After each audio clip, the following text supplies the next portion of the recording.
Hey guys, it's Roxanne from RoxanneLynch.com. Hey, how's it going in your neck of the woods today? I have to confess that I was gut kicked earlier in October, and when you get gut kicked and you have this feeling that comes over ourselves, we have a couple choices that we get to explore within our world. Okay, so this is what I want to share a little bit about today. Because when you get kicked in the guts and you see someone else live in your dream, there's a couple things that can happen to us. So you guys know that my name is Roxanne Lynch. This is absolutely what I love to do.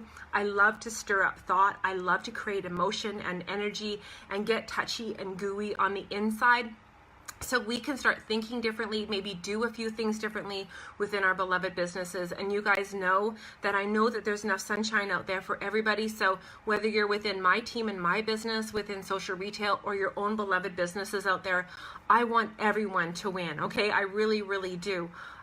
So that kind of reignited something within me that was kind of laying dormant, okay? And maybe you guys can relate. Every time that you can like nod your head and feel my feelings, I want you to like mash those emoticons and say a heck yeah, or whatever emotion is coming over you, because that was part of my morning affirmation post. And I said, you know, once you choose hope, anything is possible. But earlier in the month of October, I saw my girlfriend living my dream. And you know, I went to college with her. I spent years with her. She was my bridesmaid. I was her bridesmaid. And you know, what her and her husband are doing right now, they actually, and if you guys are motorcycle riders, great. If you're not, I know you guys can picture your dream and someone else doing exactly what you said you wanted to do. And they're doing it before you. They just went ahead and they're doing it. They're making the magic happen. So my girlfriend Carrie and her husband Glenn, they packed up their motorcycles and they shipped them on an airplane with them to Europe. And they are spending weeks and weeks and weeks touring Europe on their motorcycles, okay?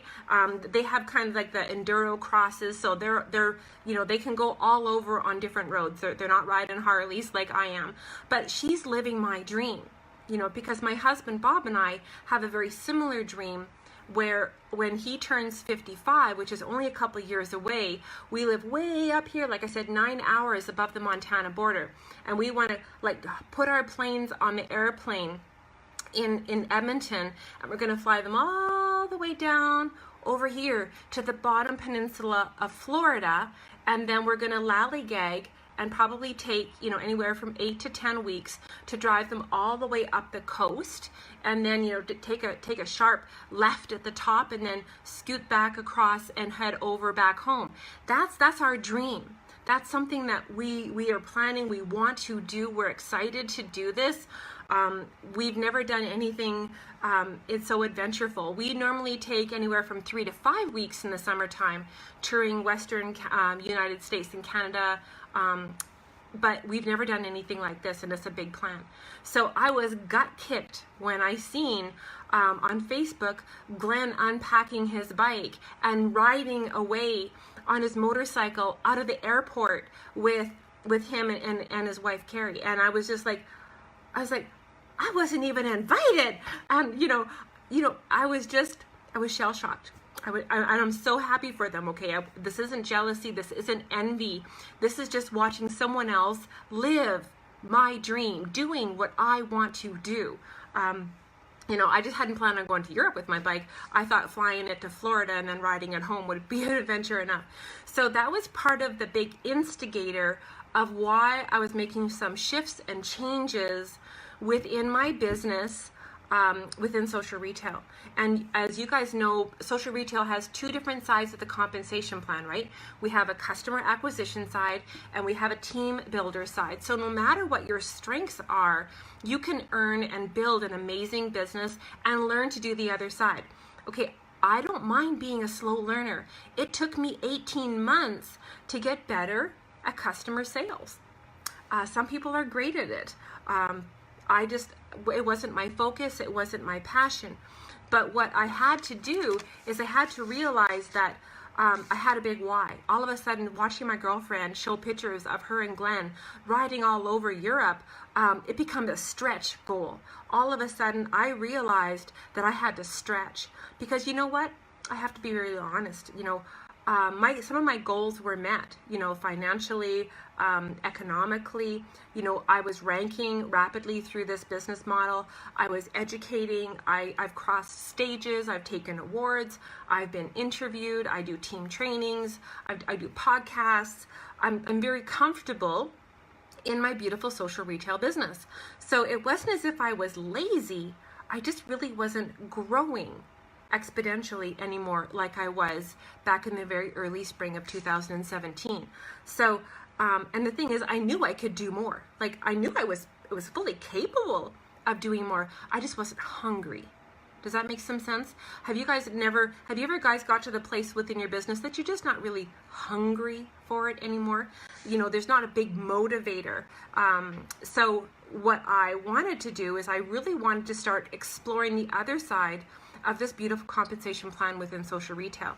And you guys can definitely relate to this, because when you're getting that comfortable feeling, you're just kind of like, yeah, you're getting by, and things are beautiful, but you have that new dream is really only a couple years away. Like Bob and I's 8 week up to 10 weeks, maybe even more, if we want to take, like, he's already promised he's going to rent a suit when we get to New York. He knows I want to go to the ballet or the opera. I want to experience that. He's a big foodie. We can't wait to go to the diners and dives and the TV shows. You got to eat here, and go and wander all around the eastern coast, all the way up from Florida, all the way up into like Delaware, and like meander all over there, and then slowly head our way back home.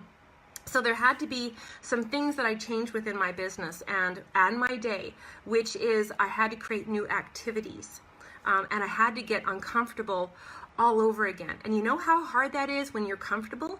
When you're feeling comfortable and you're feeling happy and things are getting by, it's really hard for us to get used to the idea of getting uncomfortable again.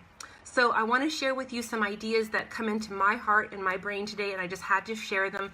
If you guys can relate, keep on saying hello, keep on mashing those emojis, nod your head and say, yes, sister, I get you. So I had to do a few things. The first thing I had to decide to do is that, because I was uncomfortable and I hadn't really explored this other aspects of my business model, is I had to reach out and I had to ask questions and I had to get help.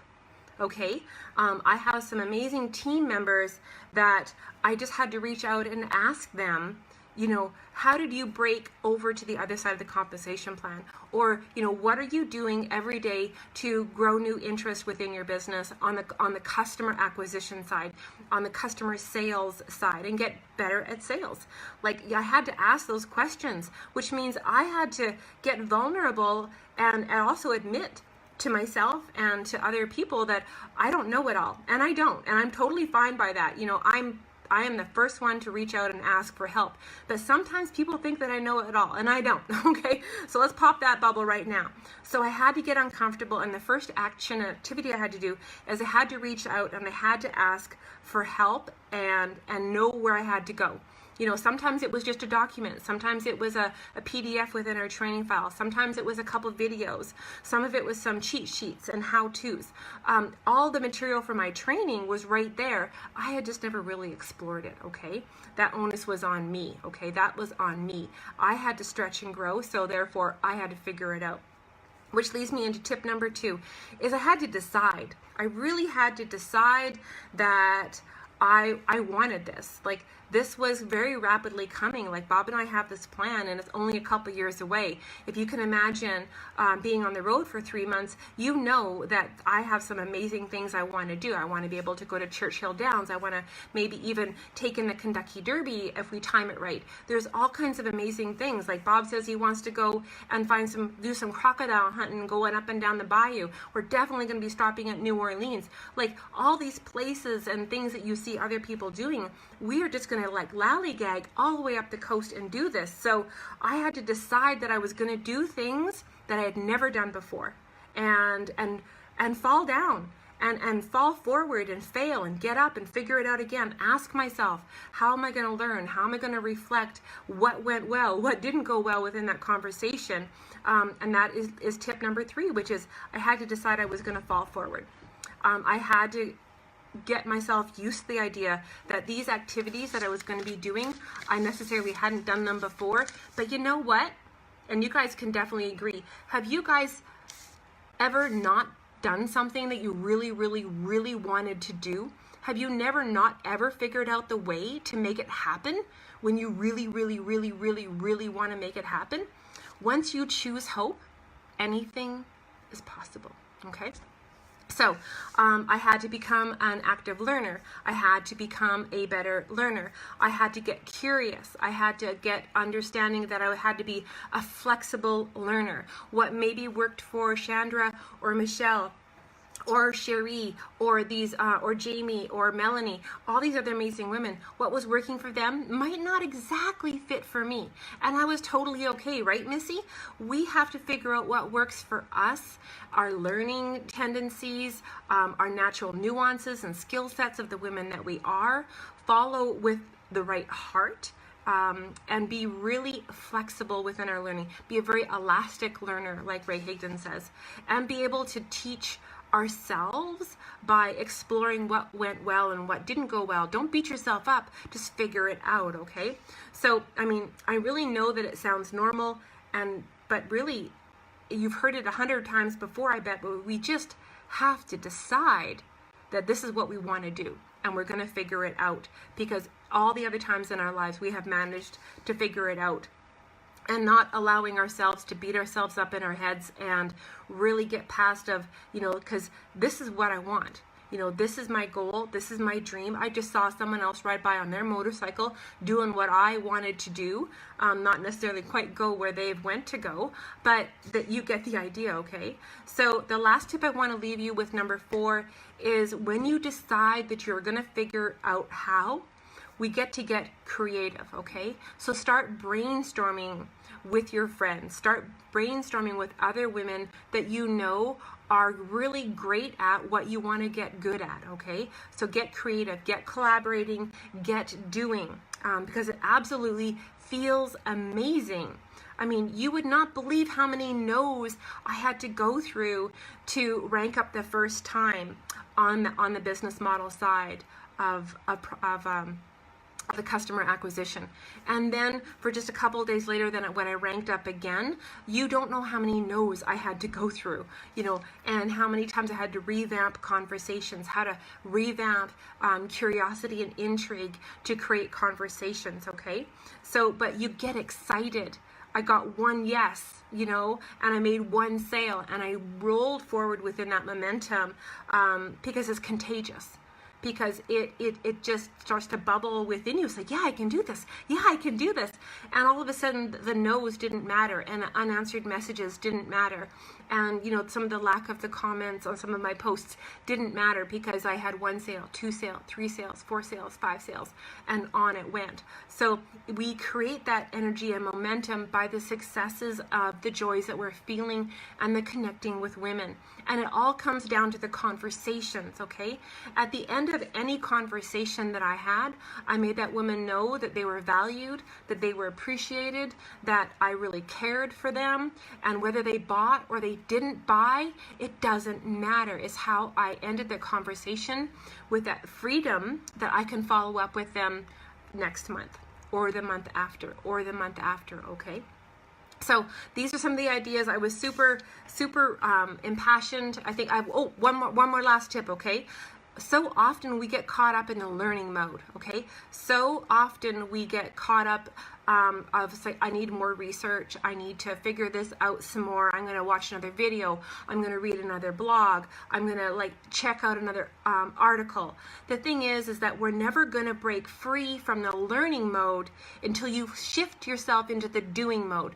I could have stayed in learning mode all the way up into January 2nd. Is that going to help my friends get comfortable in the skin that they are in? I know how much weight what I lost when I did this plan, back in the early 2017. I know how amazing it felt to, get comfortable in the skin that I am. But it only happened because I decided I was going to break free from the learning mode and start in the doing mode. I wasn't going to wait to start doing these activities in the middle of Christmas season when women really want to make a shift of change on January the 2nd. I wanted to start now. I want to start reflecting and reevaluating and redoing the conversations and the connections so I could increase my effectiveness and ultimately my results and help more people. So still entering every conversation with who can I help and how can I help lives within me still today. Okay? So that's it. As you guys can tell, I am super fired up. So you guys enjoy tonight. I look forward to seeing you guys on the sunny side of life. As always, enjoy the video. And as always, I'm always here for an open conversation about social retail. It might or might not be for you, but you deserve to know what's going on out there in the world, because this is not your mom and pop MLM, okay? So I gotta go because I got messages waiting for me, but I really wanted to share this with you guys tonight. I'll see you guys all tomorrow on the sunny side of life. Bye.